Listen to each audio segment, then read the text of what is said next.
Hi, everybody. Welcome to your Energizing Restorative class. This class is a little shorter than the others. It involves some larger back bends, some deeper twist, and also some larger hip openers. Before we begin, I recommend that you have a space close to a wall. Maybe have a chair nearby. We might need that in the back bends. And have a little bit of extra cushioning on the floor to support your knees and your back. We are beginning today in frog pose, and I have a couple of different variations on this for us to experiment with. So let's get started. So if we think about frog pose in its more traditional expression, frog pose involves both hips very open. So just for today, I'm going to have an extra mat rolled up here on the floor.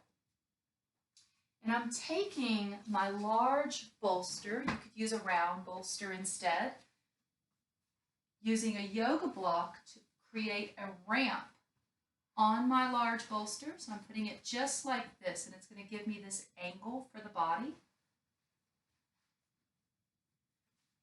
And from here,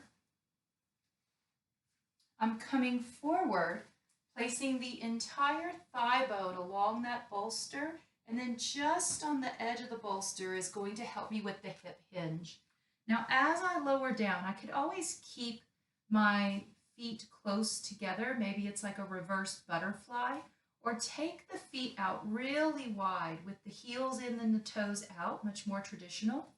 Then coming down onto the floor with the arms in front of the body, we can rest the middle of the head on the hands. So this is just one way to do Bekasana, frog pose. Now, another option that can be very comfortable for the body is half frog. So let's look at half frog. For half frog, I'm using one bolster. It could be a pillow or a blanket. I'm using a pillow for my head and neck support. I'm coming down into side lying on the floor, sliding my scapula or shoulder out of the way, and then using that bolster to support underneath my knee and my foot, heel in, toe out. I could always hold it here in this side lying position. You could even make the bolster higher and higher and higher, so you're moving into more of that, just that real characteristic of an abduction with frog, or keep that thigh bone moving in towards the midline.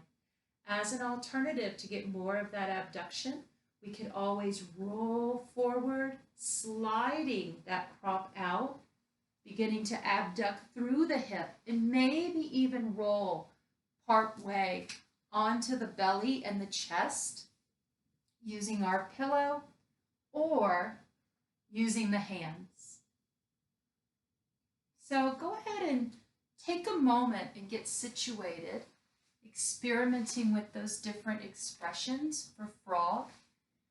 And if you're choosing half frog, I will give you an opportunity to change sides when we're about halfway through the pose. Give yourself at least another minute to just let the body choose one or the other. And then we're going to hold for about 4 to 6 minutes.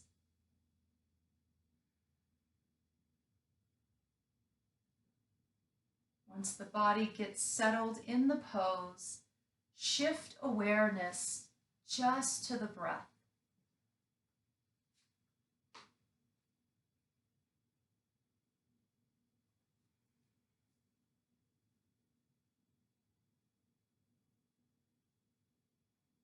Frog pose is an opportunity to release fear. And as we release fear, we make space in the body to experience confidence, to experience ease and peace. Since this is a large hip opener and requires a little bit of movement across the pelvis, we may want to be mindful of relaxing the jaw and breathing from the throat. You could even have a few big sighs of relief to release any excessive tension that would move from the jaw, from the throat, down to the low back and hips.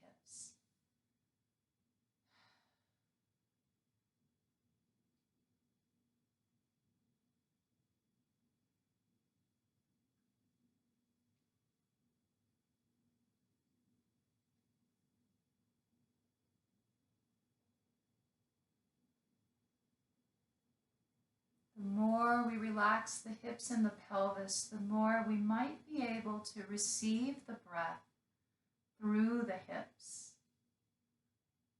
As we inhale, maybe even imagining a wave of red light entering in through the pelvis and the hips, rolling up through the backs of the lungs. And as we exhale, that wave of light pulls away and pulls out from the tailbone.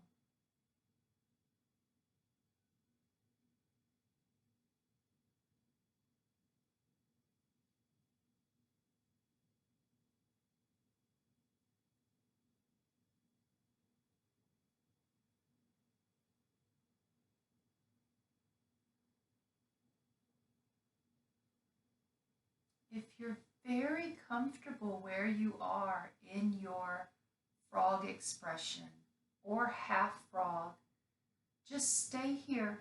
We don't have to move at all. If you think that you want to change positions in any way, give yourself a little bit of time. Become aware of where the body is. And at this point, if you're in half frog, you might want to switch sides or go to full frog. If you're in full frog, you could even go into a half frog just for a little while.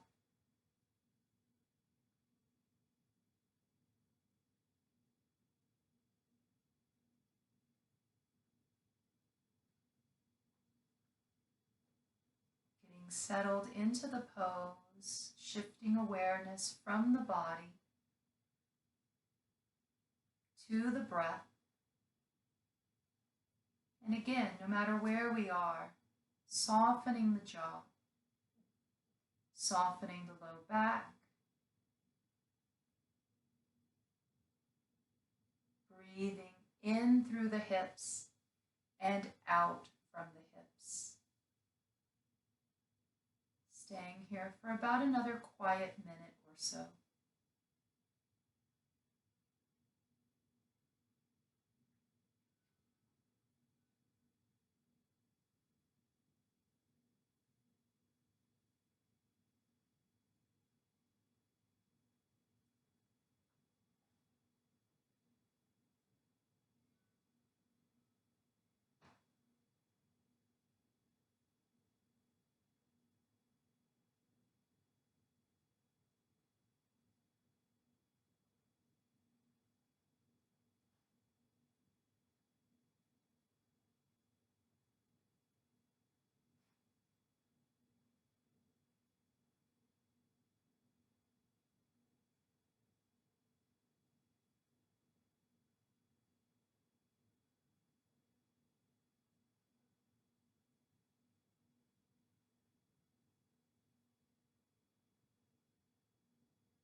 Check in with the sensations in your hips. Check in with the sensations in the shoulders, the head, the neck, side hip, low back. If you're noticing that the body is just getting really comfortable here, maybe stay a little longer, knowing that there's really no part of this practice that you're going to miss. If you're considering moving into the next pose, begin to deepen your breath, noticing if we can move the breath in through the nose or mouth and move it down to the hips, rounding out the belly slightly, and using that awareness of the breath with that bit of effort to slowly transition out of wherever your body is, and take your sweet time slowly coming up. If you're in full frog, you might want to press back into child's pose first. From half frog, we can come up from side lying. And maybe if you're noticing any other organic movement that might fit here for your spine, go ahead and do that. It could be a little bit of cat and cow, just some gentle pelvic tilts go really nice here.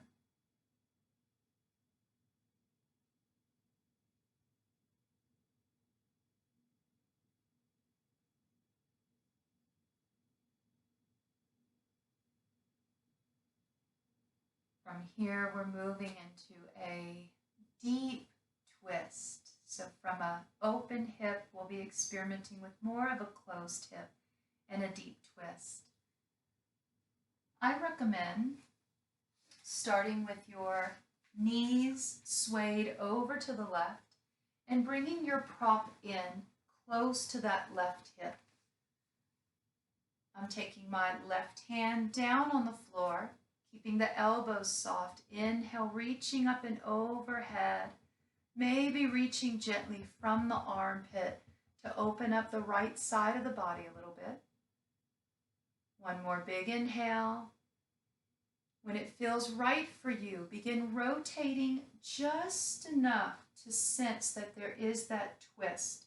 And then maybe position your bolster so that it's more in alignment with the heart. Let's walk our hands down towards our prop.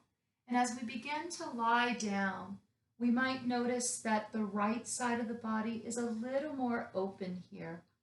We could always keep our hands on top of our prop. You're welcome to put one on the floor if that's more comfortable, or even both hands on the floor.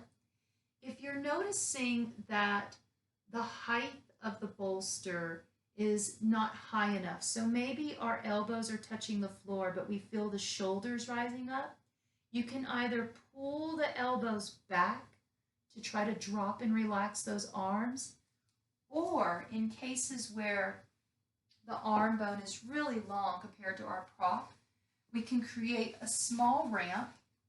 And then as we lie down, we've created that elevation or that space so that the shoulders are able to stay just a little bit protracted as we're opening up the back of the heart. If there's any discomfort under the ankles or the feet, using blankets, using pillows or props to cushion through those bones. As we get settled into this supported seated twist, becoming aware of the breath in the back of the right lung.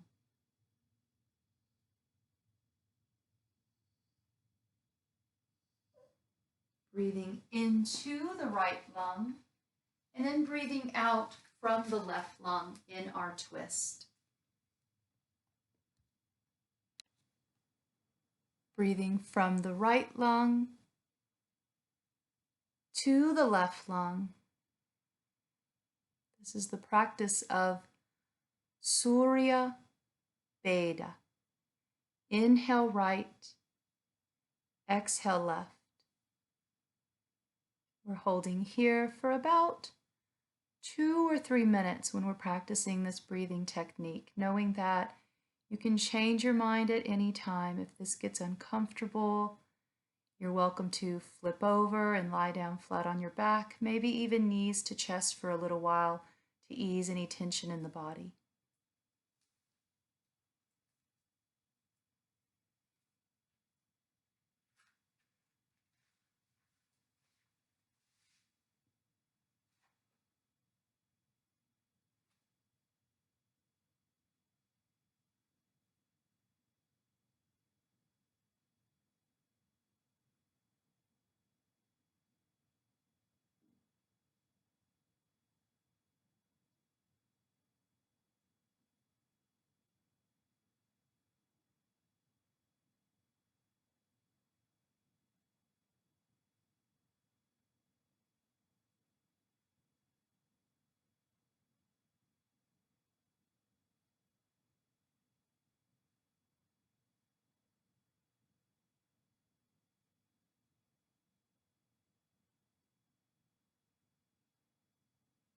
maybe while we're here, receiving the breath through the back of the heart, feeling as if that space between the shoulder blades and behind the heart opens.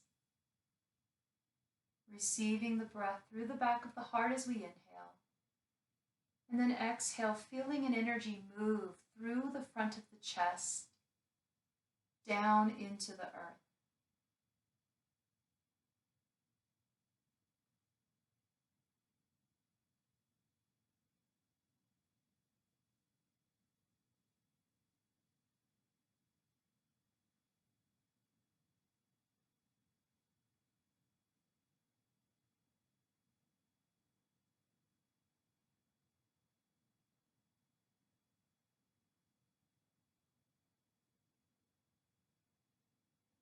This is a profound opportunity to let go, a parigraha, let go.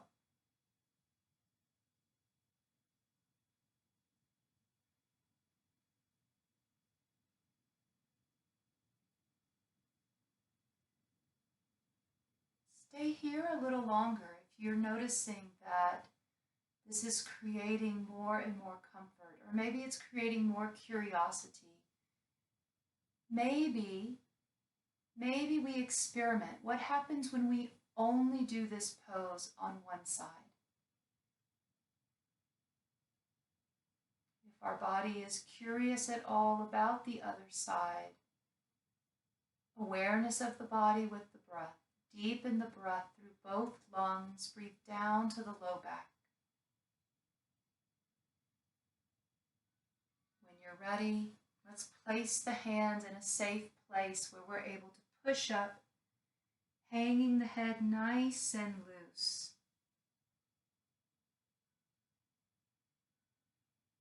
One of the easiest ways to transition to the other side is to turn our bodies away from our prop, sweeping the knees over to the right. And again, having our prop just outside the right hip, taking the left arm up. Inhale, a little bit of a lateral flexion stretch, giving our body opportunity to make space for rotation. When you're ready, gently rotating, noticing the direction of the heart in relation to our prop. Let's use our hands to gently guide the body down. It can feel completely different from left to right.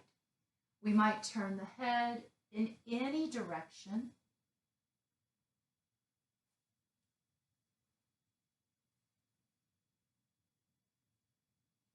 We may even notice that we want to move the prop. We can change the elevation, either higher or lower. Notice the sensations from the shoulders to the hips, especially from the left shoulder to the right hip, as we're stretching these lines of energy that crisscross and stitch up, lacing up the spine energetically.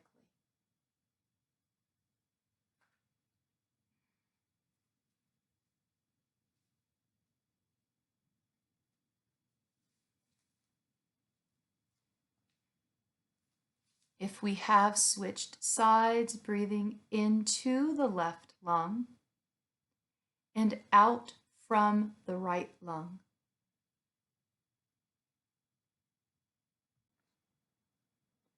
We're moving through the practice of Chandra Veda, the moon breath.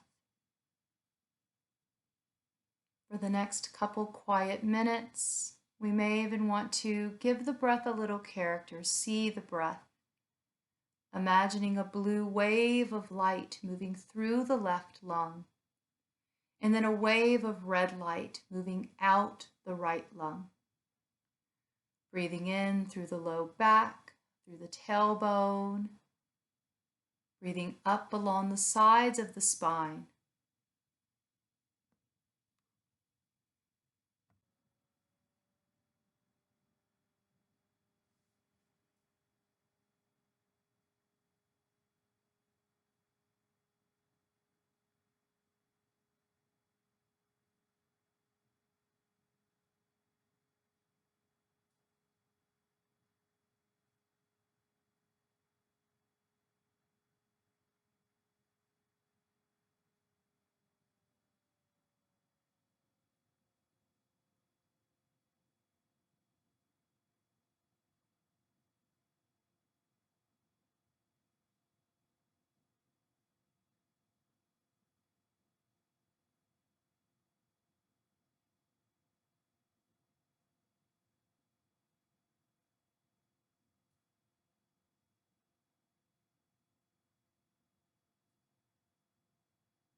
You can begin practicing breathing in to both lungs. And maybe we stay here embracing this rotation. This posture on its own can have some subtle energetic detoxification techniques that can be very comforting to the body. If you're considering moving into our next pose, Hero's Pose or Camel, please take your time. Notice where the arms are. Give the spine support. Hang your head down nice and loose and take your time walking the hands back, stacking the vertebra from the low back to the middle back to the heart. Once you come up into seated tall, stack the spine and just breathe up and down the sides of the spine for a couple breaths.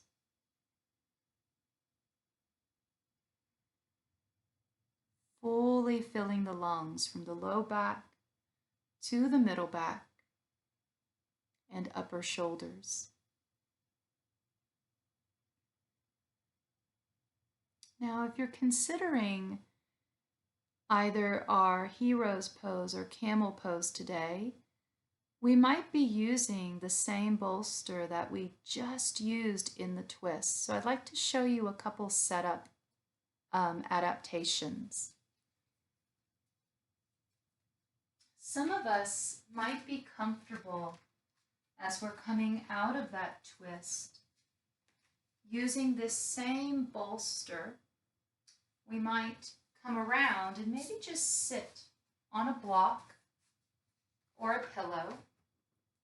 This is to keep some of the weight off of our knees and the weight off of our feet. The knees can be in and the ankles can be a little bit out to the side, as is more traditional with Hero's Pose, or we can tuck the heels and the feet in really close to the hips and buttocks.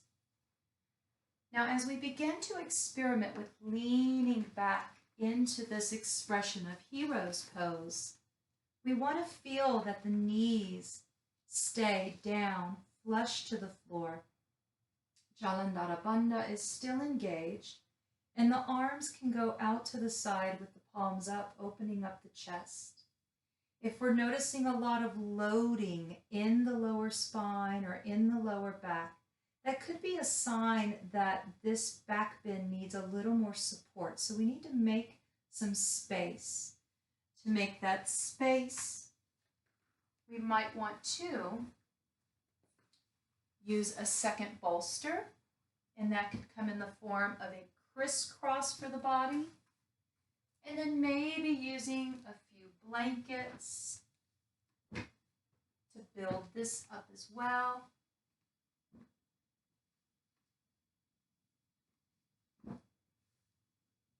Notice that as I'm building this up, I made the back end with the blankets a little taller than my back support.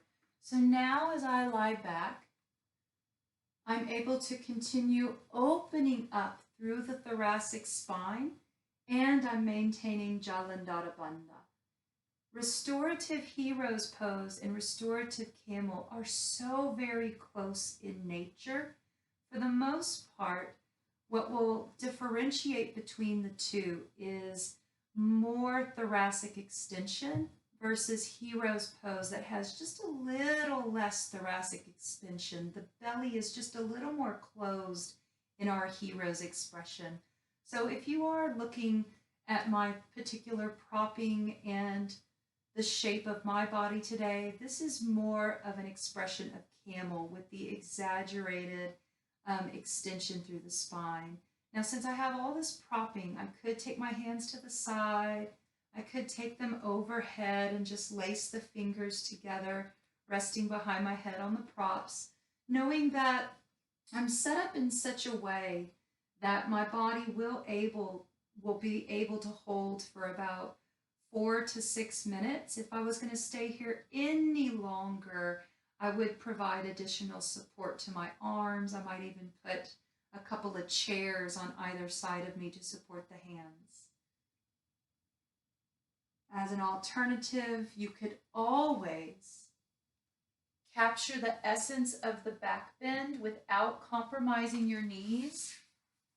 Have a seat in any comfortable position. Stretch the legs out in any way, and then comfortably lie back. So this could be much like a foundation of staff moving into the seated back bend. And this could also be reminiscent of a reclining fish. There's a lot of energy of fish in this pose as well. So go ahead and take your time experimenting with your props. If your props are sliding a lot, set your structure up against a wall. This way, when you lean back, all of the energy will be secured next to the wall.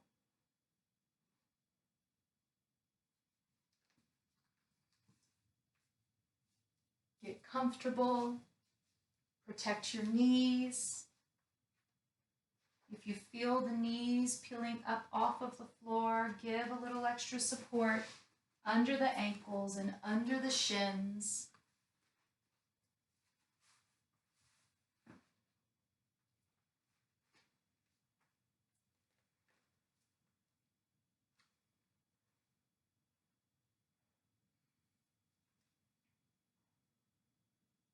Draw awareness to the breath in the belly. Draw awareness to the breath in the heart. Knowing that we're only going to be here for 4 to 6 minutes.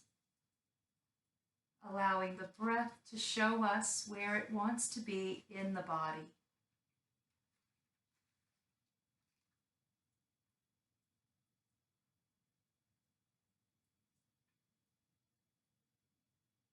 We may begin to count the breath for the next couple of quiet minutes, just noticing each moment that's passing, and in our minds counting 1, 2, 3.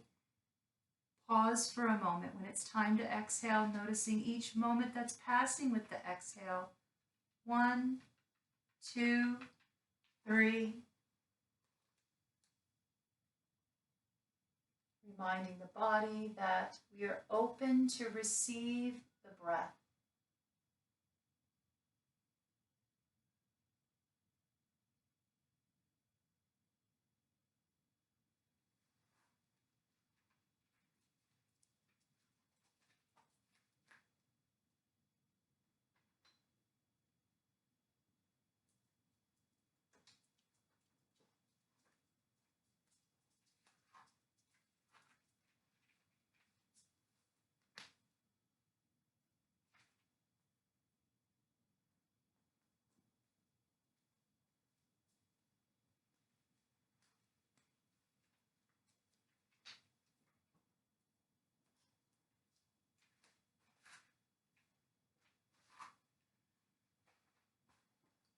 Soften the jaw, soften the elbows.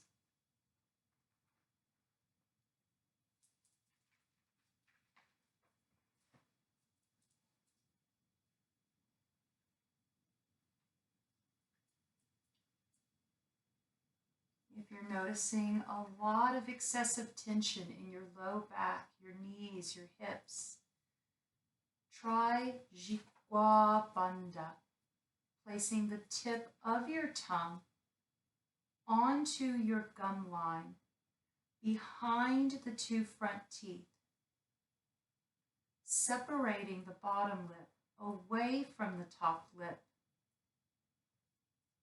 And then exhale, feel the breath move out through the pockets of the cheeks, around the sides of the tongue.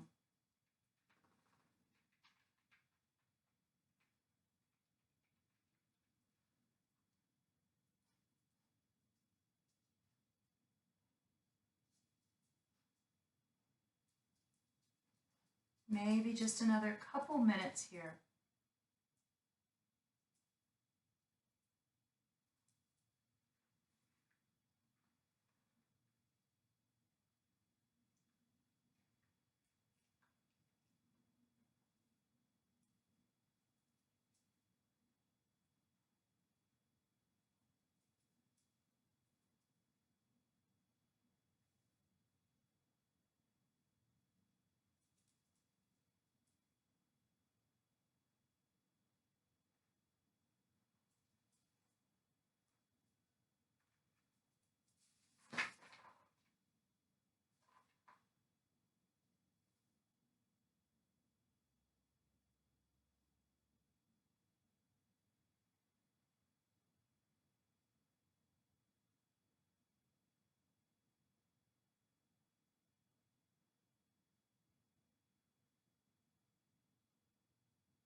down into your belly.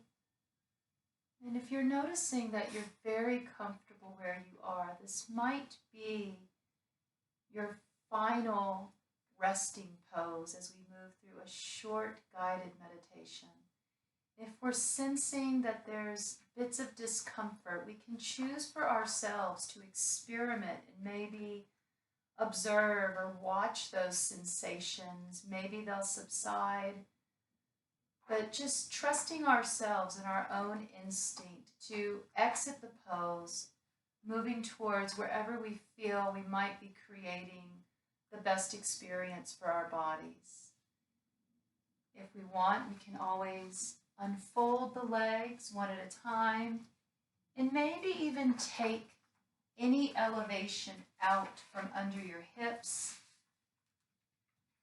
We can use this ramp that we've had behind us to support us as we move into a supported butterfly expression. So I'm going to use my one bolster here in a ramp effect. And then I'm going to take my other bolster and put it in front of me to support my butterfly expression today. So as I begin to lie back, I'm able to relax back into butterfly pose. And maybe you put an extra pillow behind the head or the neck. If you think you want this butterfly expression, maybe with the ankles a little higher than the heart, like a fusion pose, we could always create a little more height for the ankles and for the body. So maybe taking a ramp and then several pillows and blankets. Just creating a little more height, getting those ankles just a little bit higher. Getting the ankles a little higher than the heart. At this point, I do want to put just a little more underneath that Achilles tendon area. And then from here, I can lie back, ankles higher than the heart. So I have this expression of a fusion posture with supported reclining back bend, butterfly, and legs up the wall. Take your time to experiment with any posture at all that you feel you'd like to close this energizing session with.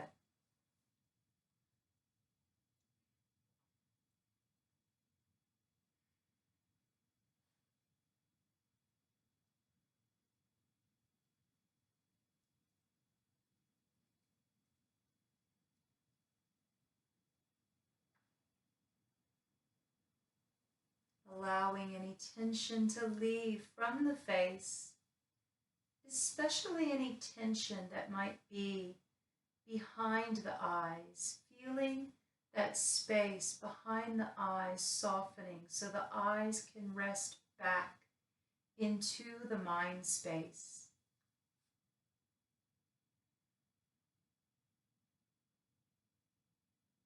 Bring awareness to the very middle of your bottom lip,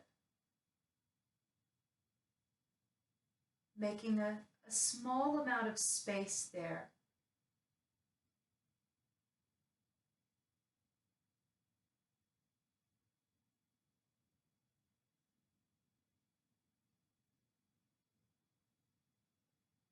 Methodically releasing tension from the backs of the shoulders, the middle back, low back, sides of the hips, buttocks,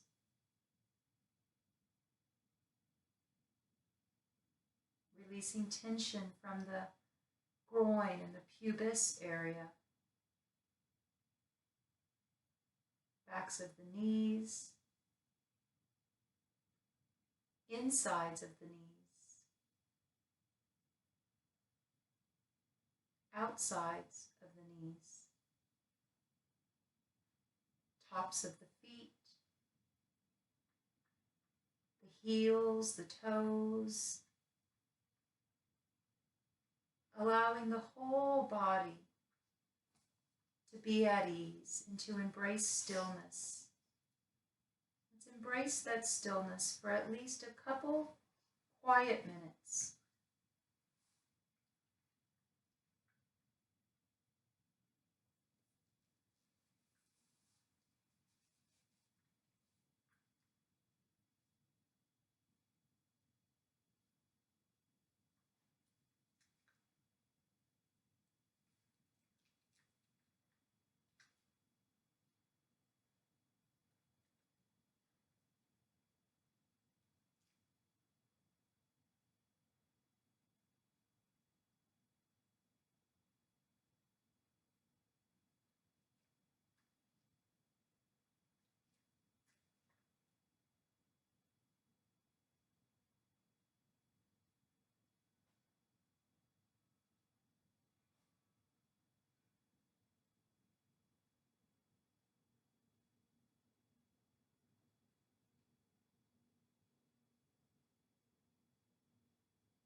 Let your awareness move through the body again. Move the breath through the body.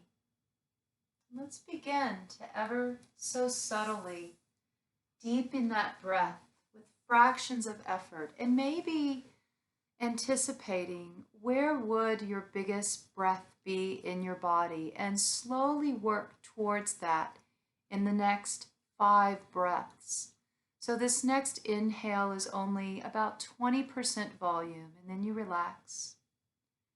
Inhaling again, just a little less than half your volume. Breathing in again, a little more than half. Only one more breath before we have our biggest breath. Taking in that one big inhale, hold it. And maybe squeeze the fingers in, curl the toes, pull the shoulders in tight. When you're ready, exhale, release the whole body.